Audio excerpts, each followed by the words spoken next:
Thanks for joining me. Welcome back to Sungrand. My name is Jerrel. I develop games for a living, and today we're going to take a look at the reveal trailer for Dragon Quest XII. So, I was already asleep last night, but my JRPG senses activated, and I woke up. It was 2 or 3 in the morning, checked online for news, and of course my senses were correct. The announcement for Dragon Quest XII had just gone live. So I'm very excited to take a look at this. I will set a 10k view goal. So if this video reaches 10k views, I will set a goal, and I'll explain that at the end of the episode here. Let's take a look at this trailer. I will be sharing my technical analysis of this. I won't necessarily take a look at some elements, just in case we want to discuss that in the future in greater detail. So let's take a look at the trailer. Right off the bat, we have a scene that, to me, this feels like this may be pre-rendered. There's a pre-rendered quality to this. Something about this just feels overly smooth, and that's something that we see in CGI that is pre-rendered. I think the distance, the castle is actually farther in the distance than it seems. They're probably using quite a wide-angle lens on this and cropping it digitally. I'm going to guess that, because we don't see a lot of parallaxing, and when I first saw this I thought it was a cardboard cutout because there's a very intense lack of parallaxing here. But we do see that. So I'm blocking the little disclaimer that says this is development footage subject to change. So something about this feels very smooth about this, but we take a look here. These are environments that look like these are real-time environments, but something about the post-processing here, the way that everything just looks a bit too smooth. I'm not sure if that has to do with the compression of YouTube, but something about this feels pre-rendered, and especially when we get to the character reveal, it looks very pre-rendered. So this is all quite nicely detailed. But again, that doesn't really mean anything because this is pre-rendered. This isn't running necessarily in real time, but we do see the real-time graphics. Notice how very dense and overpopulated everything is. This is extremely dense. Something like this has a pretty high performance cost, having so much foliage, having unique foliage. I'm not sure if this is geometry that's bending back here. I think it is, because we see some geometry of the grass bending back here. So we have very high poly count foliage. That means there's a lot of polygons that make up the foliage that has a higher performance cost. This does not look like real-time graphics to me. This looks like it's been pre-rendered, so it doesn't really mean that much. This just looks like they're in development and they thought, oh, just run the camera through it and we'll just use it. We need it. It's B-roll basically. There is flatness to this scene because it's good to bake in some ambient occlusion like that. For example, just here, we don't have much ambient occlusion, so it looks quite flat and dull here. Something about these ground tiles, it looks a lot like the tiles from Pokemon Legends. It is casting a shadow that we see here, and so we don't see much movement from the scene, but it will likely have real-time lighting, real-time shadow casting. I would like to see that in general. That has a pretty high performance cost, so developers tend to shy away from that. But games tend to look flat to me when they don't do that, when they avoid using light sources in the environment that are able to cast shadows in real time. When they don't do that, it tends to kind of feel off and immersion breaking a little bit. I really like the depth that we can see in terms of the geometry here, in that there is geometric detail where the rocks are cut. Adds a nice organic look. It's not necessarily about, ooh, it's realistic. Having more detail isn't necessarily better. It's about conveyance. What are you saying? How are you saying it? And this just has a nice organic look to it. Variation in visuals helps build an organic feeling. So having no point where it looks like tiles are just being repeated. For example, if we compare this to something like Legends Scarlet and Violet, we see very, very obvious tiling of textures and very, very basic geometry, and it's not pleasant to look at because it does not have an organic feel. This geometry is placed in such a way where I am unable to detect any reuse of geometry. I'm unable to detect the tiling of textures. Net tiling is when a texture is repeated and you can see the seam line and you can see the pattern at which it repeats. It's unpleasant to look at, and I'm not seeing that here. So this is really, really nice environmental design here. Good building on the set here. And we have the reveal of our character. This to me looks very, very pre-rendered. There's just so much smoothness to this, so much to me that doesn't feel like this is running in real time. And it could be. It could just be the compression of YouTube that's making it look just kind of smeary. Smeary is kind of the word. So I'm not going to discuss character design. So now I'll bring up our 10K goal. If this video gets 10,000 views or more, then we will do an episode where I analyze the character designs. I will do a breakdown of all of the character designs. So the characters that we see here, I will analyze their character designs. So if you would like to see that, please do share this video. That really helps, because I don't actually know how to make the YouTube algorithm work. And I think you guys are the only ones that can make it work. It's more of the power's more in your hands. So we see physics simulation in terms of the wind. Now, it's important to keep in mind there's no such thing as wind in video games, all right? It does not exist. It's not real. We don't say, ooh, wind, go. You don't put on a little ring and go, wind, water. That's not how it works. We convey a sense that there is wind. Because we all understand what wind can do in the real world, we know that wind can push grass and branches around. And so we introduce some noise in terms of the position of the vertices here. The vertices are like dots if you've ever done a connect the dot drawing, 3D models are a bit like that. And so that's what a vertex is the dot. And we are just introducing noise to shift their position. So we are conveying the idea that there is wind. There isn't actually any wind in a video game. This is a digital space. If you have a look at the clothes as well, it is simulating a sense of wind. We'll take a look at the hair. There appears, yes, that is real-time physics simulation in the past. And this is why I have so much respect for my predecessors in the games industries. In the past, we did not have ways to simulate wind in solutions that were readily available. So most of the time, especially, for example, in the PS2 era, developers, animators had to key animate hair blowing in the wind. It was something that they actually keyframed, and then they said, okay, now play the animation for the hair blowing in the wind. These days we're able to implement solutions that are basically universal in the game engine, and we just say, look, let this simulate hair, and it sort of shifts everything around. Now this is real-time graphics. So have a look at how smooth everything is here. It's just too smooth, right? This does not look like this is rendered in real time. This looks pre-rendered, and then we shift to this environment, and this now is real-time graphics. The lighting does feel quite different as well. So to me, there's two totally different setups here. Footage may be taken from different points in development, but this, oh yeah, baby. This looks fantastic. So you take a look at the variation in the foliage. Every game has a rendering budget, it has a processing budget, it has a memory budget. And these are experienced developers that really know how to use their budget. So we can see how much variation there is in the grass here. And just as a developer, I just want to point out how many different types of grass there are. So I'm just very quickly going to identify that. I see 1, 2, 3, 4, 5, and I see 6. There's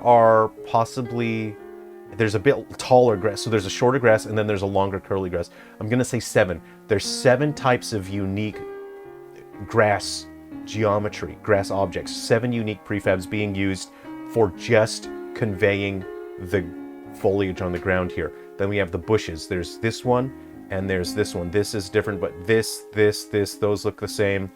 This is different, but this would be the same as, say, for example, this. Now these look like billboards to me. A billboard is a flat quad. It's two triangles. 1, 2, right? And they make a quad. It's a rectangle. And we do that because it saves processing power. So when things are far away in the distance, we can have geometry that has less of a performance cost. The grass is rendered so very far. Oh, there is so much in this. There's so much in this one screenshot that tells us so much about the game. Have a look over here in the distance. That looks to me about 150 meters away. That right there, possibly 200, because this is quite a wide viewing angle on this camera. That looks to be about 200 meters away, and the grass is still being rendered there. But I don't see grass rendered up here per se. Not exactly. Maybe there isn't any up there. There may not be grass up there. So the grass is being rendered very far, which is great because we are so accustomed, even when you look at, say, for example, Final Fantasy VII Remake and Rebirth on the Switch 2, if you take a look at that game, the rendering distance for the ground foliage, the grass, is not that far. You can see as you walk, the grass starts being rendered. Beyond that, grass is not rendered. If we take a look at Pokemon Scarlet and Violet, you can see that the grass is rendered about 50 meters or close to 50 yards away. And so you can see where the grass stops being rendered, and as you walk forward, it'll start rendering the grass at that point.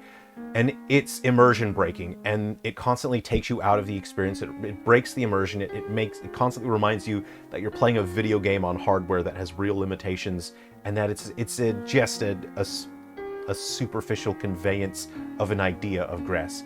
This, however, the grass is being rendered way over there, and it just helps maintain immersion. It helps subconsciously convince you this is a real world that exists. And trust me, I know it sucks, but even in my games, I have to constantly balance out performance, because the farther away that you render the grass, the worse your performance on your game is going to be, the lower frame rate you're going to get.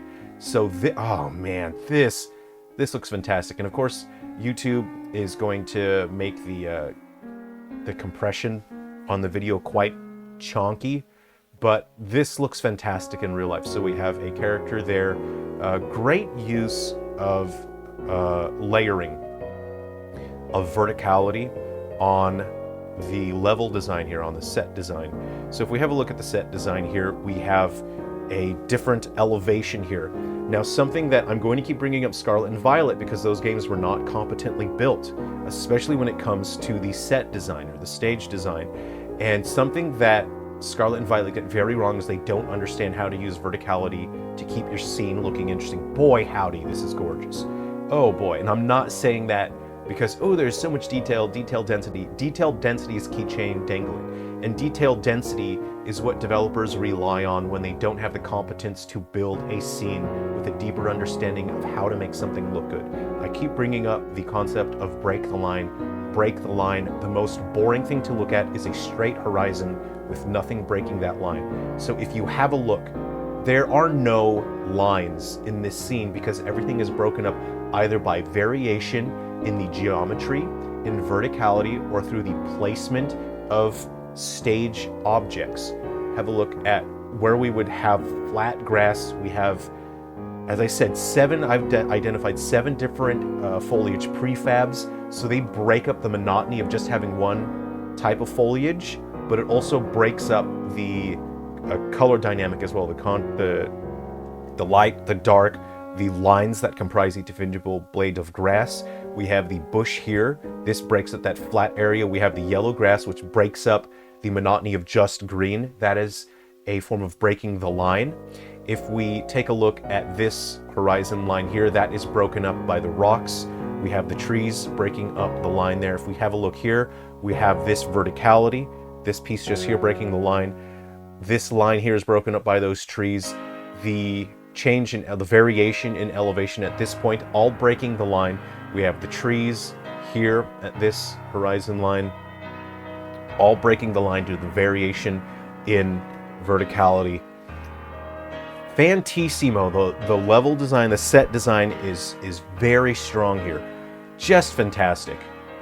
These are things where you don't just hit a button and then things are good. There is no make good button. You have to understand these concepts as an artist and you implement them yourselves. Have a look at this here again. There's a change in verticality here.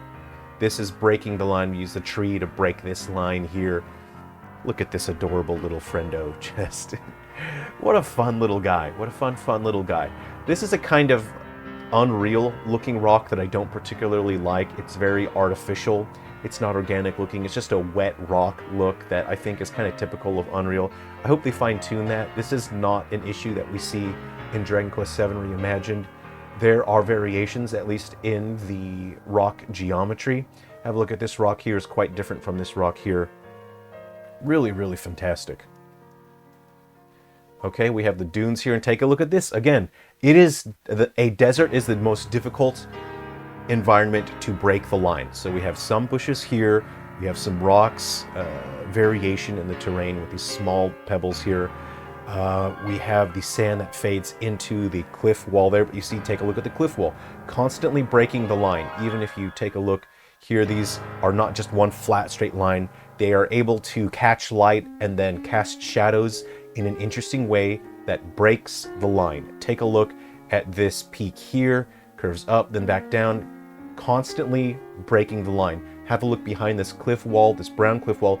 We have these gray peaks back here, and you see this high ridge breaks the line and it adds depth in the environment. So we have this plane here, and then something in the background. Keeps things looking interesting. Something I've noticed throughout all of this is a sparsity of clouds. So I expect that will look different at some point. This, to me, this looks overly smooth, but take a look. We have some degree subsurface scattering. And subsurface scattering is a visual technique we use to convey a sense of light entering an object, light bouncing around inside the mass of the object, and then exiting. Now, if we take a look at his hands, you can see that they're not just in the shadow. Technically, well, if we were on an older console and we didn't use subsurface scattering, see here where his hand is quite dark and in the shadow, the fingers would look like that. And the reason why this looks more organic is light is entering from here, and they are employing subsurface scattering. You can see their fingers are quite warm looking in terms of color, not temperature. In terms of color, they look quite warm and they're kind of bright. And that conveys a sense, especially it's quite noticeable here in the thumb, that light has entered the object and is bouncing around and then coming out the other side. Have a look at the ear here as well. That is employing subsurface scattering. Things like that help a character look more alive, and it prevents them from looking like a plastic model. Okay. This is a fun, whimsical machine. Cool, fun robot. Now take a look at the robot, because it looks like the size of the robot might be a little inconsistent from shot to shot. See, that looks quite small in that scene, and he looks bigger here, but he's much closer to the camera. And it goes by in the blink of an eye, so it's difficult to catch. But I think he's smaller than it seems. He's much closer to the camera. I thought that he was going to be a big robot. Honestly, I'm a little bit disappointed because I'm a big robot guy. Big robot guy. He's got some nip cannons for blasting enemies with his nip laser. He does have what seems to be a blaster here. I hope this is a character that can fight. I'm a huge robot guy. I've got to share my passion for robots. These might be thrusters. These might be back lasers. Okay, we've got a character there. We've got a cool lizard guy. Immediately, as soon as I saw this lizard guy, cool. I already know I'm going to like that character because I like the weird, cool characters. Let's see here. Nothing particularly standout here, but we do have there's a lot going on there when it comes to this waterfall. This is relying on framed animation, so it's a frame by frame for the water. So you can either use a particle system or you can have just set geometry. This may be a combination of set geometry because, again, water does not exist in video games. It is not real. We are conveying something that makes you think of water. You already know what water is. If you have never seen water before, if you've never seen a waterfall, this would make no sense to you. But you have seen a waterfall before, or you know of a waterfall. And so all we have to do as developers is convey something that makes you think of that. This very well could be just a flat piece of, not flat, but just a simple piece of geometry, and then we offset the texture of the material so it scrolls, so it looks like it's falling down. Then you combine that with particles that look like mist and droplets, and you use a number of visual elements, and it looks like water. You could have a very brute force method of using tons and tons of particles, but that has a very, very high performance cost or high rendering cost. This to me looks like a combination of geometry with texture offset in combination with particles to convey that waterfall. So there's a lot going on here. It's a number of different visual elements working together. Pretty nice looking water here. I'd like to get a better look at it just to see. This character's pretty neat. So again, I will discuss the character designs if this episode hits 10,000 views. Okay, so there's a lot going on here. What a fantastic scene. We see fire. Look at these wonderful fireworks or smoke works in the sky. Very fun. Fun, whimsical little details like this. Just fantastic. Very, very pleasant framing. So whoever the director of photography is on this, look at the symmetry of the framing of the shot. This is just eye candy, basically. We have these pillars and the ropes of this hot air balloon, the chains here. The symmetry framing in this scene is very nice, but there's just enough asymmetry to keep things looking interesting and organic. This seems to be like a fun little stage. No safety railing, right out of the Star Wars universe. I quite like the look of this world, and it looks like traversal is going to be a big part of exploring. Now, I am not sure if this is the same lizard friend. So you have the yellow eyes, the yellow iris, the blue eyes. I think it might be the same lizard friend. Who knows? Who knows? But you could have, it's the same eyes. Could be the same guy. I already like this character. He looks very cool. Let's take a look at this dragon. Ooh, the dragon has armor. Cool. Like, sort of like pointy knee pads and shin guards. So, oh, check it out, a purple bow, very cool. So, this guy can use a bow and a sword and a shield, very cool. I do really like that. You can see the bow and the shield there. Now this has a very, very pre-rendered look to it. So let's just take a look.